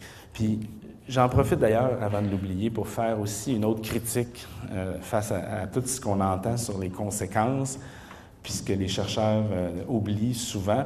Puis c'est technique, mais je vais vous donner un exemple bien concret, vous allez comprendre. C'est la différence entre le risque relatif puis le risque absolu. Le risque relatif, c'est tu as 2 fois plus de chances, tu as 3 fois plus de chances d'avoir un problème si tu consommes du cannabis. Comme par exemple, il y a un cancer spécifique de la testicule qui est associé à une consommation lourde de cannabis. Tu as 2 ou 3, je ne me souviens plus, fois plus de chances si tu consommes fréquemment pendant tant d'années. Mais c'est un cancer qui est rare, qu'il y a une chance sur 3000 de l'avoir. Donc, 2 ou 3 fois, là, disons, mettons 3, bien, ça devient une chance sur 1000 plutôt qu'une chance sur 3000. C'est quand même élevé, là. Mais il y a d'autres choses, comme la psychose, c'est quand même pas mal plus rare. Puis, c'est un exemple qui va parler à tout le monde, c'est la loterie 649. Si j'achète un billet de 649, les statistiques là, probabilistes nous le disent, là, c'est une chance sur 14 millions de gagner le gros lot. Si j'achète 10 billets de 649, le risque relatif que je gagne, il vient de se décupler là, par 10. Là. C'est statistiquement significatif. J'ai 10 fois plus de chances de gagner, mais j'ai crissement aucune chance de gagner. Parce que 10 sur 14 millions, c'est très, très peu probable. Il faut toujours mettre ça en perspective aussi dans les risques. Et on le fait pour l'alcool. Hein? Éduc-Alcool a sorti un beau guide sur les risques pour le cancer. Puis ils font toutes ces nuances-là. Puis j'étais, mon Dieu, tout ce que je dis sur les drogues, ils le font pour l'alcool, mais il faut faire pareil pour le cannabis aussi. Là. Mais c'est intéressant parce que tu peux plus voir, OK, à partir de 1 verre, 2 verres, 3 verres, le risque, il monte de combien pour quel cancer, qu'il y a quelle probabilité d'avoir, puis bien intéressant. Puis je finis avec ça parce que je l'ai déjà dit de toute façon, sur le plan cognitif, j'ai dit que ça pouvait affecter l'attention, la mémoire, planification, organisation et apprentissage verbal. Réversible chez l'adulte, on ne le sait pas chez les adolescents. Je m'arrête ici pour la pause, puis après ça, partez pas parce que je vais parler de pourquoi légaliser le cannabis, puis c'est vraiment intéressant. Sur, maintenant, pourquoi légaliser le cannabis? Dans le fond, j'ai juste une seule diapo, une seule figure, et tout pas mal est là-dedans. C'est une théorie qui date de plusieurs années qui dit que, dans le fond, il y a beaucoup de politiques possibles pour encadrer les substances. On parle souvent de prohiber ou légaliser, mais il y a beaucoup de possibilités. Prohiber avec la réduction des méfaits, décriminaliser de facto, décriminaliser formellement, dépénaliser, légaliser, mais dans un contexte de prescription médicale ou dans un contexte de monopole d'État, avec beaucoup de règles, peu de règles, moins de règles, jusqu'à un libre marché de légalisation sans règles, avec promotion d'un style de vie, etc. Et on pense, dans cette théorie-là, que les politiques qui sont aux deux extrêmes, prohibition puis légalisation sans aucune règle, seraient probablement celles qui sont associées au plus de conséquences négatives. En fait, pour simplifier, je dis souvent qu'on ne légalise pas le cannabis parce qu'il est bon pour la santé, mais parce que la prohibition est pire que le cannabis. Il n'y aura jamais une politique sur les drogues, sur les substances, sur le cannabis qui va être parfaite puis qui va faire en sorte qu'il y a aucun problème associé à la consommation. Ça n'existera jamais. Ce qu'on cherche, c'est une politique qui a le moins de conséquences négatives puis le plus de conséquences positives. Puis, clairement, la prohibition, les scientifiques s'entendent maintenant. Il y a un consensus très fort pour dire que la prohibition, là, c'est un échec parce que non seulement la prohibition ne rencontre pas ses objectifs de réduire l'usage, la dépendance, l'usage chez les jeunes, etc., mais elle produit plein de conséquences négatives, autres, sur plein d'aspects de la société. Puis ça, c'est ce que je trouve qui a manqué dans le débat. On parle beaucoup de la nocivité du cannabis, mais on parle beaucoup trop peu de la nocivité de la prohibition. Puis la prohibition, là, c'est vrai qu'il y a des risques à légaliser. Il y a un risque qu'on banalise, il y a un risque qu'on baisse la perception du risque associé à la consommation puis que ça pourrait augmenter l'usage. Je vais y revenir. Mais la prohibition aussi comporte plein de risques, et des risques très concrets de criminalisation, de criminalité, d'atteinte aux droits de la personne, de stigmatisation, de création de contextes de consommation à risque, de substances à risque, de dilapidation de fonds publics dans une guerre à la drogue inefficace, de corruption, de marché économique parallèle. Il y en a de la conséquence négative associée. Puis d'application discriminatoire de la loi, quand je dis atteinte aux droits de la personne, c'est aussi une application discriminatoire de la loi, parce que les personnes qui sont le plus impactées par la prohibition, c'est pas égal, là, c'est pas distribué également. C'est qui est plus impacté? D'abord et avant tout, les enfants. C'est les enfants qui subissent le plus les conséquences de la prohibition. Par toutes sortes de mécanismes que je n'ai pas le temps d'expliquer, mais notamment par la pauvreté puis les parents qui sont bons. Mais aussi les personnes démunies.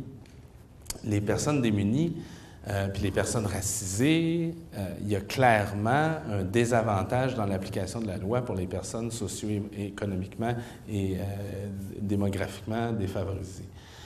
Bref, ça c'est en théorie. En pratique, c'est pas exactement comme ça, puis la recherche n'est pas si avancée que ça. Il y a beaucoup de limites, on n'a pas beaucoup d'exemples de légalisation non plus, mais ce qu'on se rencontre, puis c'est ce que mes collègues et moi, on a publié dans un commentaire dans la Revue canadienne de santé publique récemment, c'est que c'est pas tant la légalisation qui pourrait être associée à une augmentation de l'usage éventuellement, mais le modèle de légalisation, de distribution, justement, si c'est privatisé, promotion, un peu trop comme la SAQ, là, rabais escalier, carte inspire, publicité, puis bon, c'est encore pas si pire que ça, la SAQ, là, si on compare à ce que ça pourrait devenir dans un modèle complètement privatisé, dérégulé. Mais c'est sûr qu'il y a des pressions sociales pour qu'elle se privatise, puis la SAQ s'adapte. Mais on le voit pour l'alcool dans le monde. Quand on regarde dans les pays dans le monde, là où il y a un monopole d'État versus privatisé, comme modèle de distribution, il y a moins de méfaits quand il y a un monopole de l'État. Bien sûr, il faut surveiller nos gouvernements parce que la Régie des alcools, au départ, ça avait un mandat de santé publique, mais ça a glissé vers une vache à lait de l'État du Conseil du Trésor. Puis, dans un monde capitaliste et néolibéral comme le nôtre, il ne serait pas étonnant qu'il se passe la même chose avec le pot si on tient pas tête au lobby de l'industrie, qui est quand même très puissant, parce qu'on pense que c'est comme l'industrie pharmaceutique même qui est en dessous de ça. C'est très puissant. On compare des fois à l'industrie de l'alcool, mais je pense qu'il faut mieux comparer à l'industrie pharmaceutique, le marché, l'oligopole du cannabis.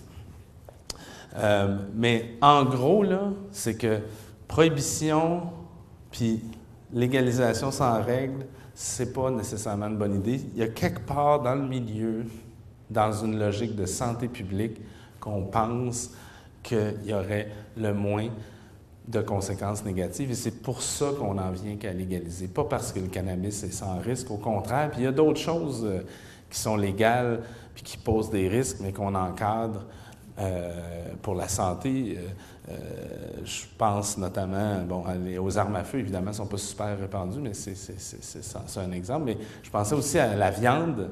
La viande, là, si ce n'était pas encadré légalement, là, ça pourrait tuer bien du monde. On a déjà eu une commission parce qu'il y avait des graves problèmes de maladies dues à une mauvaise gestion de la chaîne alimentaire de la viande.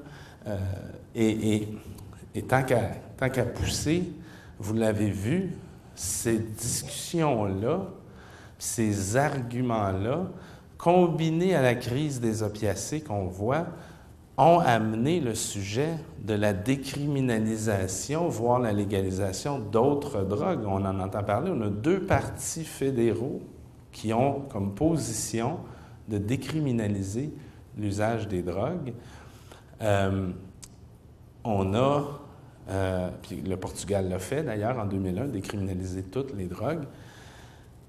Puis il y a même, je pense que ça vaut la peine de le dire, là, à quel point on n'est plus juste dans une logique antiprohibitionniste de militants. On a des médecins, des scientifiques qui de plus en plus sont de cet avis-là. Et le meilleur exemple que je peux vous donner, le plus récent, c'est le British Medical Journal. C'est pas un magazine de militants anti-prohibition, là. Le British Medical Journal, le 8 mai dernier, l'éditrice en chef signait un éditorial intitulé, écoutez bien, « Les drogues doivent être légalisées, encadrées et taxées. » Pas décriminalisées, là, légalisées. Pas le champignon magique, là, les drogues. Et on s'en va, je vous le dis, là, on s'en va vers ça éventuellement. Quoi, quand, comment, à quelle vitesse. Mais ça fait peur, le mot « légaliser », parce qu'on pense SAQ, de l'héroïne à SAQ puis au dépanneur. T'sais. Mais ça peut prendre toutes sortes de formes, la légalisation. Ça peut être très strict, avec un suivi médical. Mais comme disait un de mes collègues médecins, la légalisation n'a pas besoin d'être une panacée, elle n'a besoin que de faire mieux que la prohibition, puis c'est vraiment pas si difficile que ça. Il y a beaucoup de gens qui ont dit qu'on devrait peut-être juste décriminaliser le cannabis ou même aussi d'autres drogues. Moi, je fais partie de ceux qui disent que c'est une demi-mesure, puis ça ne règle pas des problèmes fondamentaux de contrôle de qualité. Si on décriminalise, il n'y a pas de contrôle de qualité. Si on décriminalise, on ne déstigmatise pas non plus. Ça demeure interdit, ça demeure mal vu. Puis quand c'est mal vu puis interdit, bien, on se cache, puis on a honte, puis on n'en parle pas quand on a un problème, on n'en parle pas aux médecins, puis ça déshumanise, puis ça permet des atrocités, d'atteinte aux droits de la personne, de refus de soins, etc. La stigmatisation, là, c'est très lourd de conséquences. Puis ça ne permet pas non plus d'avoir les revenus. Ce n'est pas une raison suffisante pour légaliser, mais là, l'État paye pour les coûts, puis ne paye pas pour les revenus. Ne reçoit pas les revenus, puis laisse ça au marché illégal. Fait que pour ces raisons-là, je pense que, puis pas juste pour ces raisons-là, c'est que la décriminalisation, puis je vais en parler dans les enjeux, il y a des risques aussi d'effets pervers qu'on donne des contraventions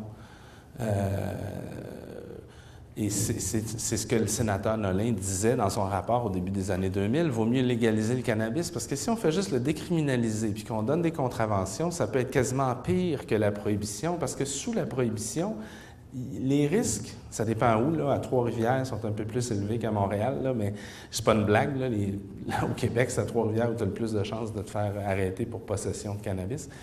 Mais à Montréal, par exemple, c'est presque une décriminalisation de facto, puis les policiers se font dire par les procureurs, amène-moi pas des cas de possession simple dans les tribunaux, puis t'enlourdis le système. Fait que jusqu'ici, on tolérait un peu, on fermait l'œil si c'était juste une possession. Mais là, si il y a des contraventions qui peuvent être données, bien là, donner une contravention, ça prend 2 minutes.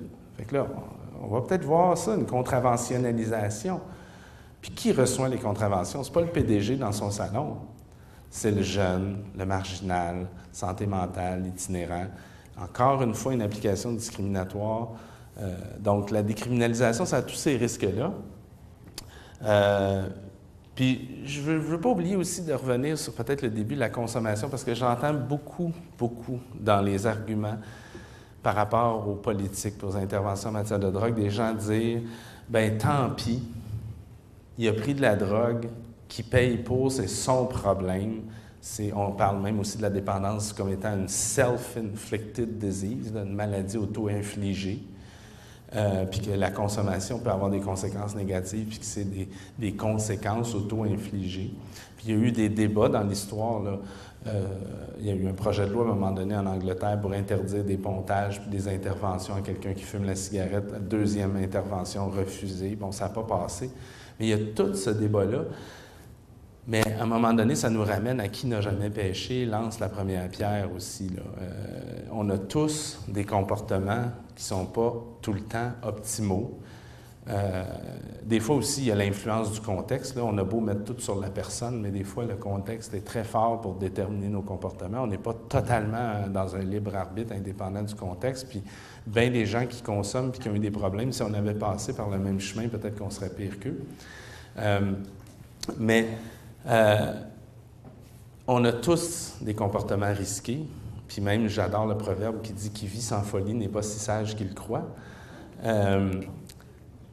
Et puis, si on commence à faire ça, dire « Bien, toi, on n'a pas fini, là. Toi, tu manges trop de McDo, toi, tu fais pas assez d'exercice, toi, tu conduis un char, tu pollues mon air. » Bon, c'est très risqué.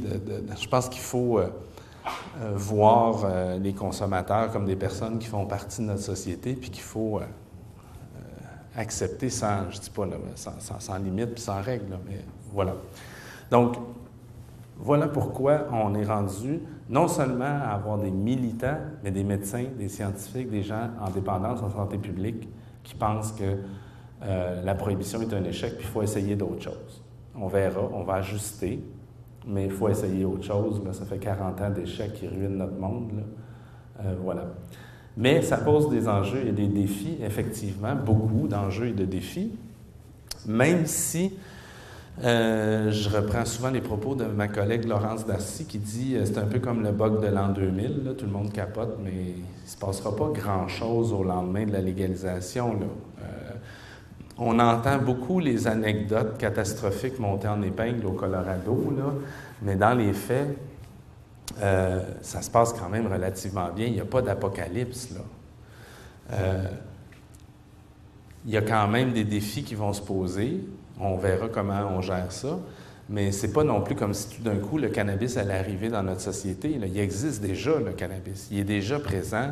Il y a déjà un jeune de 17 ans sur 2, à peu près, qui en a pris dans la dernière année au Québec.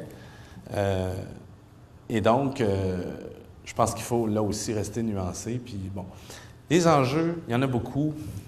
On en a beaucoup entendu parler dans les médias, dans les débats. Il y a des enjeux, évidemment, de prévention, d'information, de formation, de sensibilisation. Je vais y revenir dans la dernière partie, simplement dire que c'est quand même compliqué, la prévention. C'est pas si simple que ça. Puis dans notre mémoire qu'on a recommandé, mes collègues et moi, au gouvernement, on disait, bien, faites-la fondée sur la science, sinon faites-en pas. Parce que ça peut être pire. On peut empirer la situation en faisant de la mauvaise prévention. Puis malheureusement, il s'en fait. Le dernier exemple en date, c'est hier. Je Je vais vous en parler tantôt.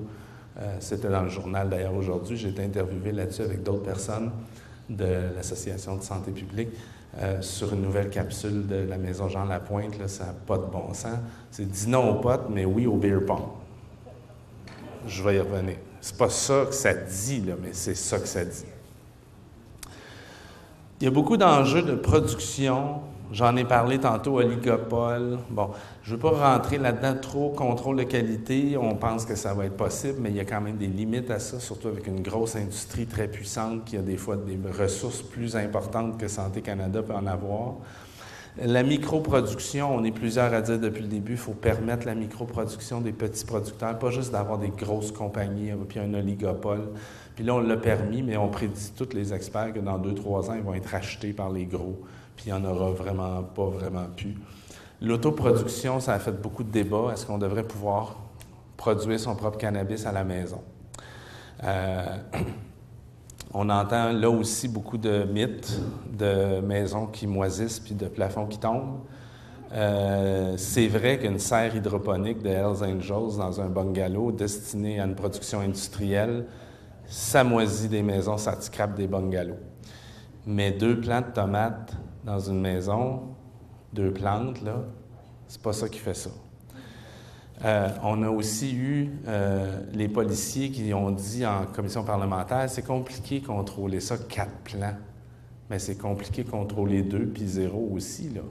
C'est tout aussi compliqué. On a beaucoup parlé de l'accessibilité, les enfants, c'est comme si tout le monde était parent, là. Puis des parents négligents en plus, là, tu sais. On va tous mettre plein de potes à côté du carré de Lego, puis... tu sais, il y a de l'eau de javel dans les maisons, il y a de l'alcool dans les maisons, mais le pot, ça, il faudrait le mettre sous clé, là, tu sais. Puis surtout, c'est qu'il y a des gens qui le font déjà, puis si tout d'un coup on l'interdit, on risque d'avoir des effets pervers. Puis ça peut aussi permettre de moins donner de place au marché illégal si les gens peuvent s'en faire. Puis aussi, au final, on peut se faire de l'alcool. Pourquoi on ne pourrait pas du cannabis? Puis les gens, ils n'en font pas d'alcool, ça goûte pas bon, du vin maison. On l'achète, la majorité des gens l'achètent à la SAQ. Puis pour toutes ces raisons-là, on est pas mal unanime du côté de la santé publique et de la dépendance pour dire qu'on devrait permettre une certaine autoproduction avec des règles. Bon. THC, CBD, est-ce qu'on devrait contrôler le taux de THC? Il y a des théories qui disent que plus le THC est élevé, plus il y a des risques de dépendance, plus il y a des risques de toxicité, mais c'est une science très molle. Puis surtout, il y a déjà ces produits-là qui existent. Si on les interdit puis qu'on met ça trop bas, sur la base d'une science molle en plus, bien, le marché, tout ce qu'on va être trop strict dans le marché légal, le marché illégal va continuer pour y répondre, c'est sûr. Donc, on a plutôt recommandé une taxation progressive en fonction du taux de THC pour que ça coûte plus cher pour des produits plus concentrés, pour favoriser l'usage de produits à faible teneur. Puis aussi, il y a plusieurs scientifiques qui disent au gouvernement demander un minimum de, idéalement, au moins 1, 2, idéalement 4 de CBD, qui est un autre cannabinoïde, je vais y revenir, qui a des effets parfois contraires au THC, par exemple antipsychotiques, puis ça pourrait neutraliser plusieurs effets néfastes, notamment psychotiques, du THC chez certaines personnes. C'est important de dire ça. Quand on parle d'alcool, on parle d'une chose, l'alcool, l'éthyle,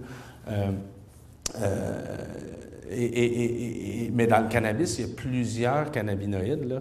Je n'ai pas le temps de rentrer dans les détails, mais il y a le CBD qui est de plus en plus étudié et connu, qui a des effets potentiellement thérapeutiques, anxiolytiques, anti-inflammatoires et antipsychotiques notamment. Puis plusieurs médecins très sérieux pensent qu'on pourrait même l'utiliser en complément à des médicaments antipsychotiques chez des personnes qui sont psychotiques. Et ça n'a pas d'effet euphorisant du tout. Donc, c'est quand même très intéressant, puis un potentiel à plusieurs égards de ce cannabinoïde-là.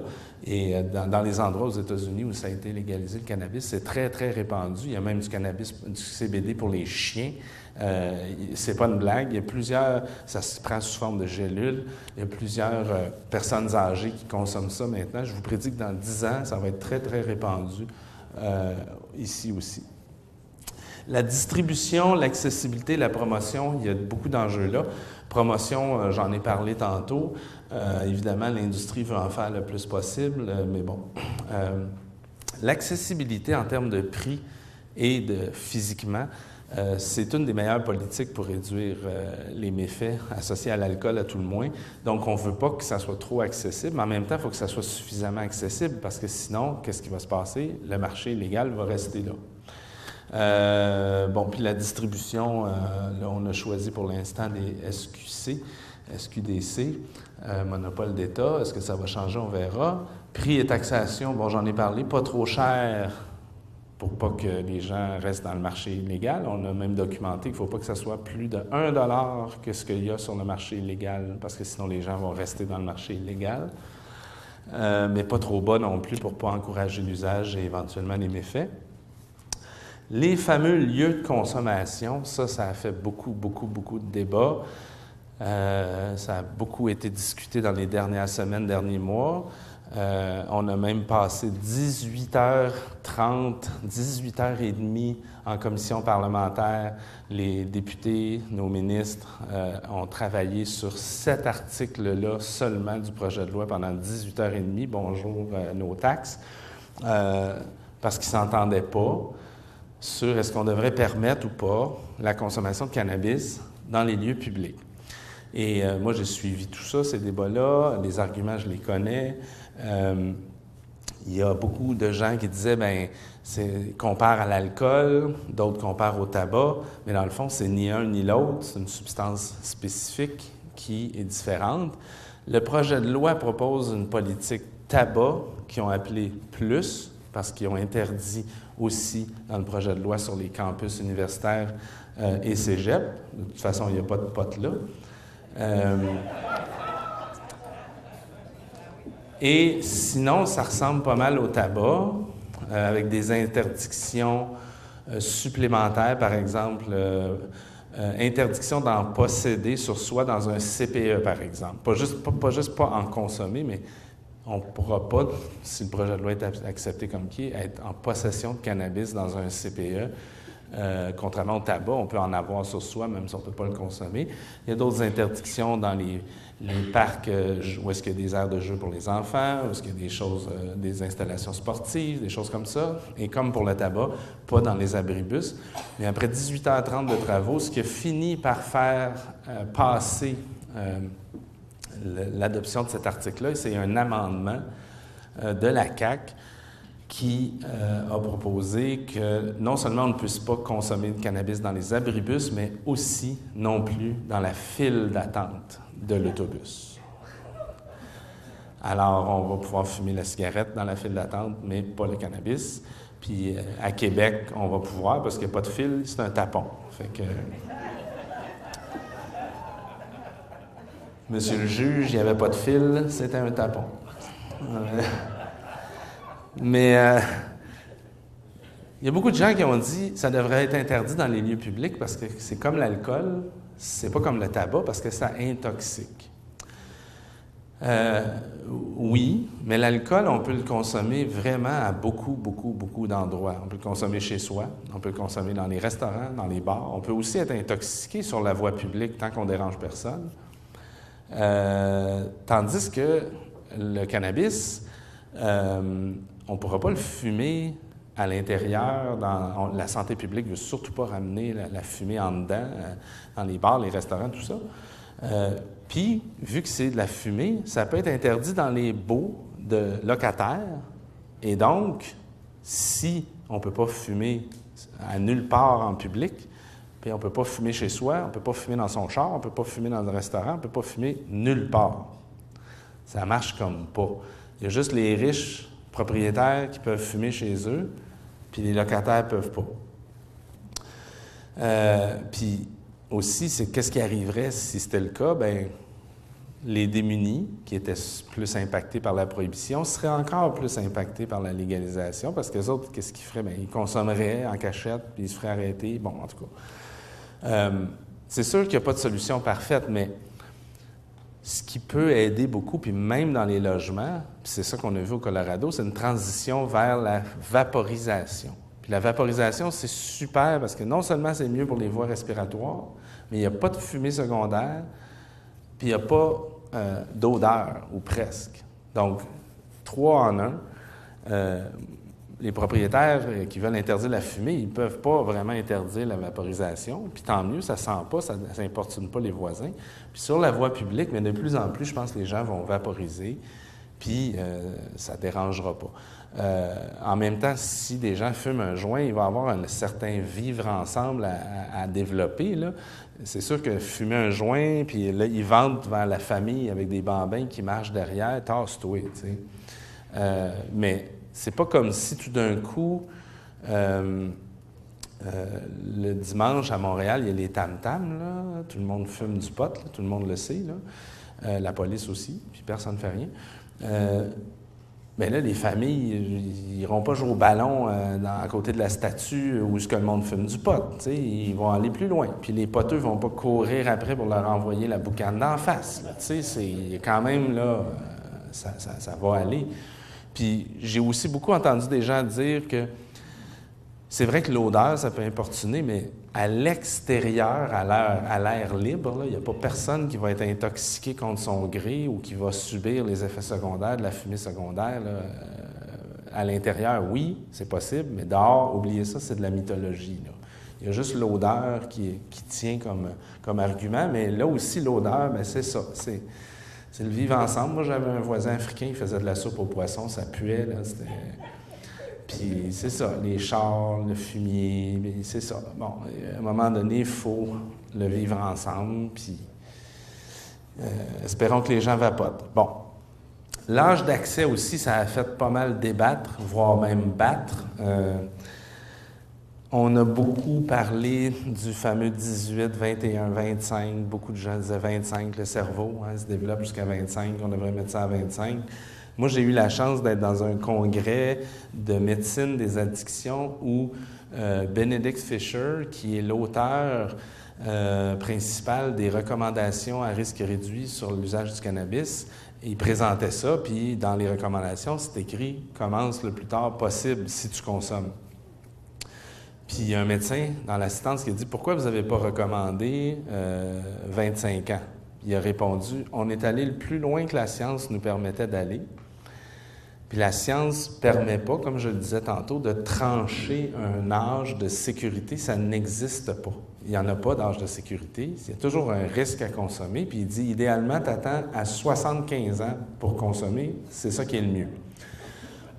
Mais il dit, on a quand même dit dans notre article, idéalement au moins 16 ans, pour tout ce que j'ai dit tantôt. Mais là, il continue, puis c'est là que ça devient intéressant. Il dit, si on voulait dire recommander 25 ans pour le cannabis, il faudrait qu'on recommande 25 ans pour l'alcool aussi. Puis il faudrait aussi qu'on recommande, même tant qu'à y être, 25 ans pour le hockey. Puis ça part à rire, puis il dit « I'm not kidding ». On a un problème sérieux au Canada de santé publique dû aux commotions cérébrales, au hockey sur le cerveau des jeunes. Et c'est très répandu. C'est vraiment très répandu. Fait que, tu sais, c'était comme pour dire... Puis, moi, j'aime dire, c'est pas un âge de sécurité qu'on cherche, c'est un âge de maturité. Puis, est-ce qu'on est mature à 18 ans? Je le sais pas. Mais à 18 ans, on peut s'enrôler dans l'armée, on peut acheter de l'alcool, on peut s'acheter une maison, on peut se marier, toutes des choses dangereuses, là.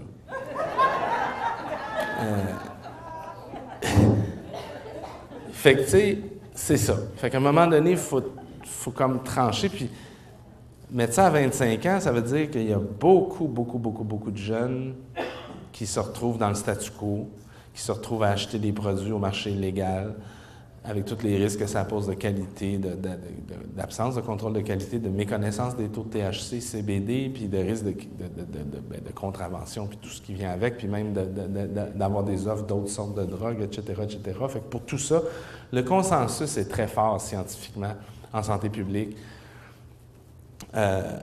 pour le 18 ans. Puis le sénateur Nolin, en 2001 ou 2002, là, je me souviens plus, il recommandait 16 ans. Juste pour mettre ça dans le portrait, là. Bref,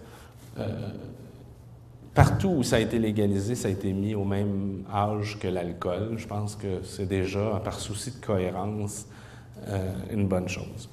Je n'ai pas le temps de parler de récréatif versus médical, juste dire que si les marchés ne se ressemblent pas, les gens vont aller dans l'autre. Puis je vous prédis que les jeunes ados, parce qu'il y en a beaucoup qui consomment, puis ils ne vont pas tout d'un coup tout arrêter, puis ça ne va pas disparaître, ils vont probablement s'approvisionner au marché médical. Parce que c'est pas mal facile d'avoir une prescription. Ouais. Les enjeux aussi, on parle beaucoup, puis je pense que c'est ça qui est souvent mis de l'avant, comme si il allait nécessairement avoir une augmentation. Je l'ai dit tantôt, je ne vais pas trop m'éterniser là-dessus, mais juste dire qu'on entend beaucoup dans le débat public comme si tout d'un coup, il va y avoir une explosion de l'usage dans les milieux de travail, sur les routes, mais on n'est pas vraiment de cet avis-là d'un point de vue scientifique. Il va peut-être avoir une petite augmentation, ça attend une curiosité, puis les sondages montrent ça. Il y a à peu près 6 % dans les sondages de gens qui disent « je vais peut-être l'essayer ». Mais on voit ça aussi dans les études, souvent une curiosité au début, puis ça se replace. Mais c'est pas parce que ça va être légal que tout d'un coup, ça va être acceptable d'aller travailler gelé, d'aller dans mes cours à l'université bien gelé, de fumer un joint à pause du matin avec son café pour le col bleu, puis de conduire gelé, puis de... Bon, oui, il y a des risques, mais en même temps, on en parle de plus en plus. Puis moi, mes grands-parents, ils conduisaient avec un flasque d'alcool entre les jambes. Ça se fait plus, ça, aujourd'hui. Les normes ont changé. Alors, il y a quand même, je pense, lieu de penser que le discours, la discussion, la sensibilisation va nous aider dans ce sens-là. Au passage, je reviens sur la question des conduites avec capacité affaiblie. On veut un test de salive pour le détecter. Ça serait bien le fun, mais on n'y arrivera pas. Techniquement, c'est très technique, mais le cannabis se dissout dans les graisses, ça peut rester dans le corps jusqu'à des semaines. Puis dans la salive, on peut détecter quelqu'un qui fume beaucoup, là, puis quand c'est légal, tu as le droit, puis il y a le médical là-dedans en plus. Quelqu'un qui fume beaucoup, on pourrait détecter dans sa salive du cannabis jusqu'à 10 jours après la consommation. Mais il n'est pas inapte à conduire, là. Puis quelqu'un qui a pris un muffin aux potes il y a 2 heures, là, il ne se détecte plus. Fait que là, on aurait un beau test de salive là, qui laisse passer du monde dangereux puis qui incrimine du monde pas dangereux comme pas possible. C'est un peu comme ça avec l'alcool. Bien, beaucoup moins pire. Mais c'est vrai que l'alcool, quelqu'un qui est habitué, là, qui tolère l'alcool puis qui est à 0,09, il est en meilleur état que quelqu'un qui ne boit jamais, qui est à 0,07. Là. Mais bon, on a tranché à 0,08. Mais pour le cannabis, là, c'est immensément pire que ça. C'est inapplicable, ça ne tiendra jamais à route devant les tribunaux. Fait qu'il va falloir, je pense qu'on accepte que ça va être d'autres choses, comme les tests de sobriété normalisés qui vont être là sur le bord de route, puis de la prévention, de la sensibilisation pour que les gens, justement, fassent pas ça. Mais le test de salive, je vous le dis, il va falloir qu'on oublie ça. Puis, de toute façon, il y a un autre fléau sur nos routes qui s'appelle la fatigue au volant, qui est très, très, très répandue, très, très dangereuse. Et il n'y a pas de test de salive là, pour ça. Puis, c'est des personnes qui capotent, là. Je veux juste mettre en perspective, là. Je ne suis pas en train de minimiser le cannabis au volant, mais il ne faut pas venir fou avec ça, là. Quelqu'un qui a fumé un joint il y a 6 heures, puis que ce n'est pas son premier joint, je vous le dis, là, les données le montrent, il est plus apte à conduire que quelqu'un qui est à 0,08. Heureusement, là, parce que c'est moins facile à contrôler. Je termine avec la partie de la prévention, puis oh mon Dieu, je prends des détours, ça paraît. Je vais aller plus vite, là. La prévention, je pense que c'est important de se centrer sur prévenir les conséquences négatives. Puis ça peut vouloir dire retarder l'usage, réduire l'usage, mais aussi réduire les méfaits. Il faut tout faire ça. Il ne faut pas juste parler des risques associés aux produits, parce qu'il y a des jeunes qui vont en consommer. Ça fait partie de l'adolescence de prendre des risques. Il faut aussi leur donner des conseils, même si on leur dit, écoute, c'est risqué, j'aimerais mieux que tu ne fasses pas ça. Si jamais tu le fais quand même, s'il te plaît, voici ce que tu peux faire pour éviter que ça dérape et que tu aies des problèmes associés à ça. Dans toute forme d'intervention, il faut avoir des messages clairs, univoques, mais nuancés. C'est pas facile, mais c'est important. Comme je disais, il ne faut ni dramatiser ni banaliser, puis être crédible, parce que sinon, on perd toute crédibilité. Il faut, je pense, déstigmatiser l'usage.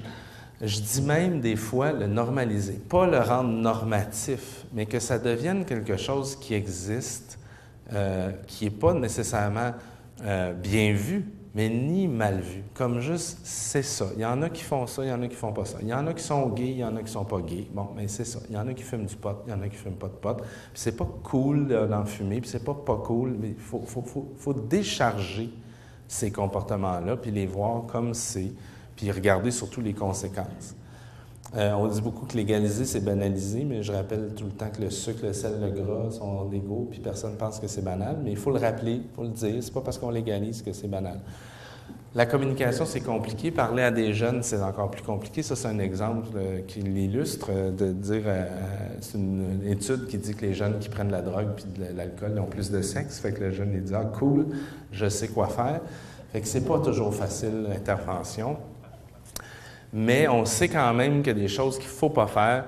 Exagérer, faire peur, créer de l'anxiété, parler juste des risques, comme je disais tantôt, fonder l'intervention sur l'idéologie, la morale, être dans le jugement, l'intolérance, puis avoir des objectifs irréalistes, puis parler de risques à très long terme, là, comme parler de cirrhose du foie à un jeune de 14 ans.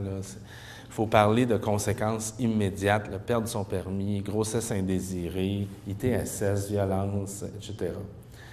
Je n'ai pas beaucoup le temps d'en parler, mais j'utilise maintenant la fiche de l'Association des médecins psychiatres dans tous mes cours, toutes mes conférences, tous mes cours, toutes mes conférences, pour illustrer un contre-exemple de ce que je viens de dire qu'il ne faut pas faire. C'est bien intentionné.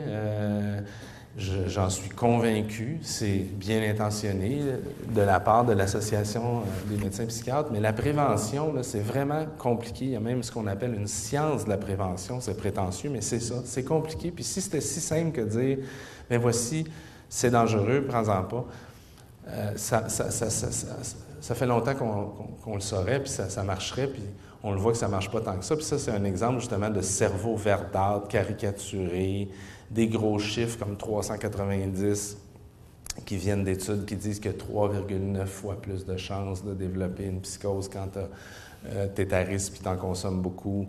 On parle de démotivation qui est très peu documentée. Là. Je vous parlais des académies américaines des sciences tantôt. C'est controversé.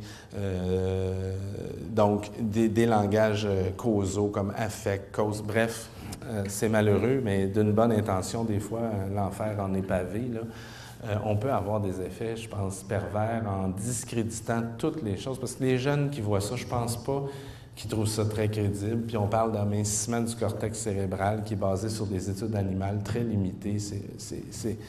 C'est présenter tout comme des faits absolus, sans nuance, et parler juste des dangers en caricaturant. Puis voilà, c'est ça qu'il ne faut pas faire, c'est malheureux.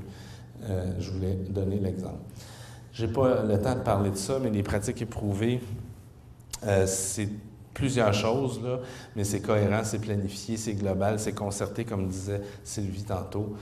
C'est approprié à l'âge, ça engage les jeunes dans l'intervention, c'est intensif, continu, réinvesti. Bref, une liste d'épiceries, c'est compliqué, mais voilà.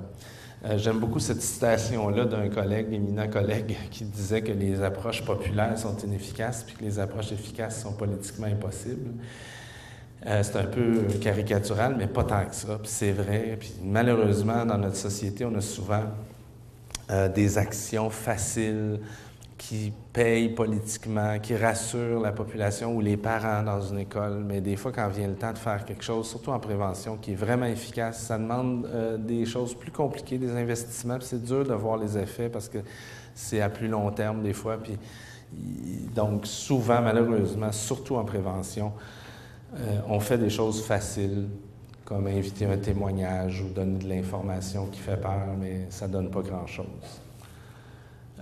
On se demandait pourquoi il n'y a pas beaucoup d'efficacité en prévention, parce que les effets sont souvent modestes, de courte durée, on ne change pas le comportement. On pense qu'il y a une contradiction dans les principes, parce que, comme je disais tantôt, en éducation, on parle des pour, des contre. Pour les drogues, on convainc d'une idée toute faite.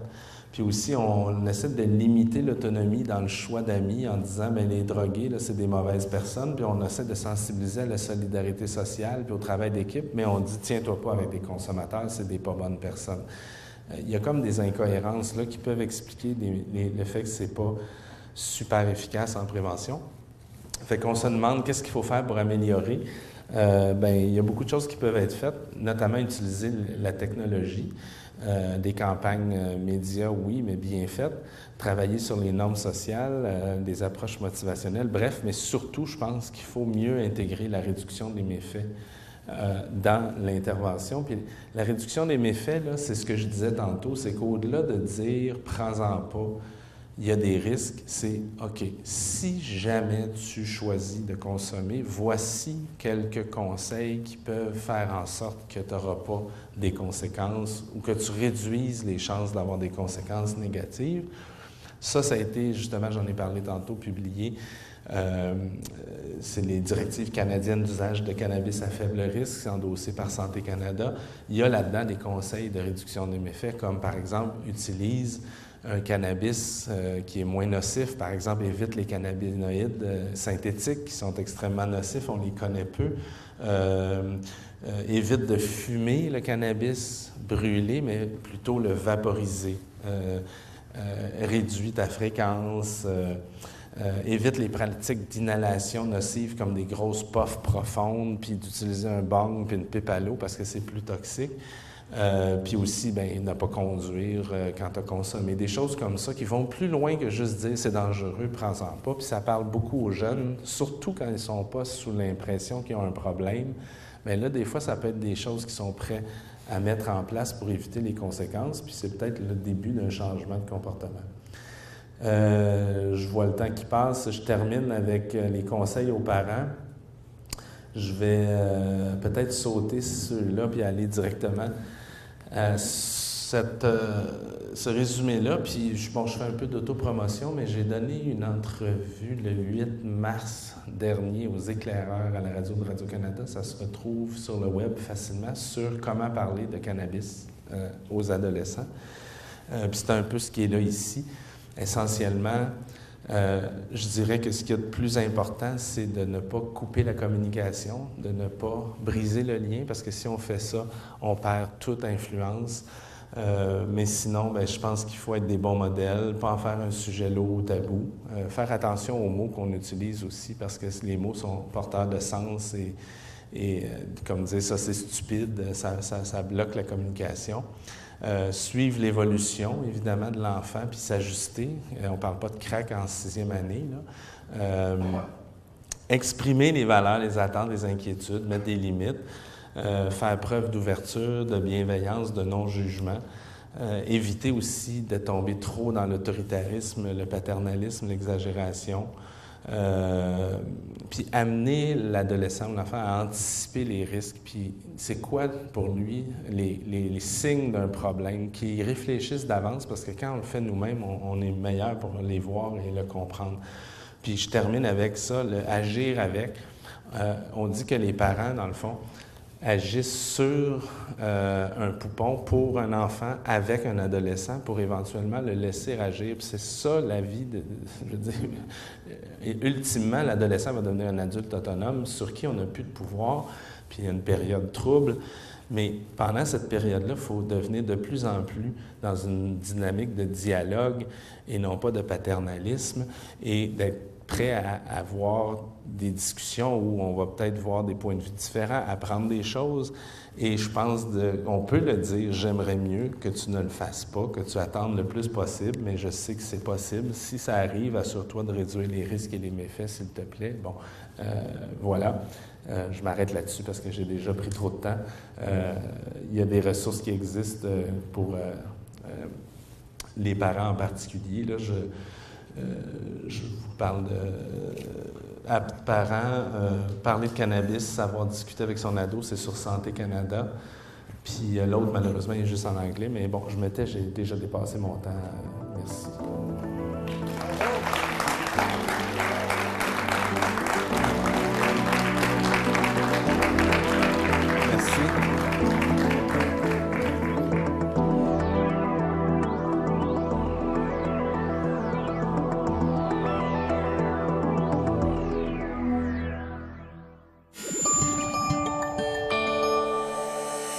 TV, fier de faire rayonner notre communauté.